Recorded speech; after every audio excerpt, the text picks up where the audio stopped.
These are the notes I gave the masterclass actors before the start of their second session for this term. You might find them helpful too. We had a very successful first session. The focus for the actors in this session was to make sure that they were finding and delivering that key moment in the scene, that moment where the real issues of the story are revealed and where the complexity of the issues between the characters is clear to the audience.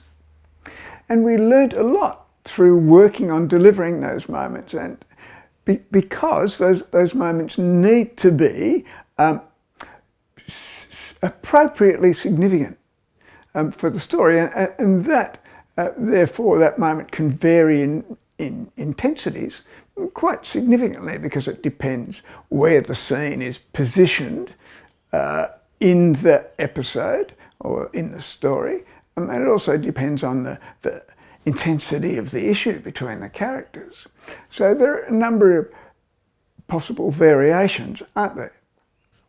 But one of the things that we found was that could diffuse the value of that is that if the actors rushed through the moment, if there was a tendency to hurry on from it, then in fact that moment was no longer a key moment that was different to everything else. It became much the same as all the other moments in the scene. So allowing the moment to have its space, allowing it to land is the key factor. And it was challenging for some, and there are a number of reasons why that's the case. I mean, firstly, when you are acting, you inevitably are going to have adrenaline in the system, because that's the natural outcome of that sense of responsibility you have for the job. And adrenaline is there in life to generate your fight or flight responses. And so what it does is elevate the speed of your responses.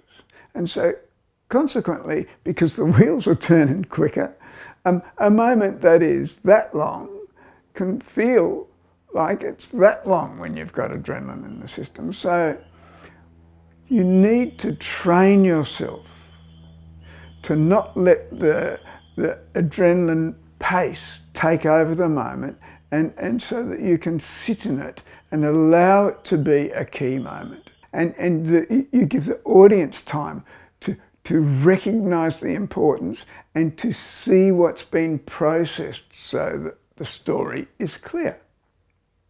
So adrenaline is the first thing that you need to work against in terms of landing your key moment in the story. But there's another factor, I think, because I think there's a heap of evidence that indicates that actors are fearful of silence. And this translates for some into the belief that the importance is to keep the dialogue moving. And of course, keeping the dialogue moving is a good thing to be doing the majority of the time, because you don't want the dialogue plodding. But when you come to these key moments, you shouldn't be rushing to the next line. You need to overcome that fear of silence, because silence can deliver story more effectively than dialogue, because it's not the dialogue that's delivering the story, it is the difficulty between the characters. So if in that silence the difficulty is growing as you understand the importance of this key moment, then the story is going to be really active and be told really well. And the other thing that we learnt that's important about these key story moments is that it's also important to maintain, on a high percentage basis, eye contact with the other character. Because what happens is that if you look away in this important interaction moment, then you tend to become internally focused And what we know is that when you're internally focused, the audience ability to read what's going on in your mind drops dramatically.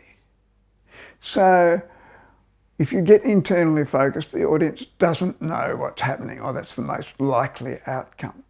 And so it's important while we're landing this moment to, as much as possible, maintain eye contact with the other actor as you're assessing the change in the relationship and circumstances that's what makes this moment a key moment in the story.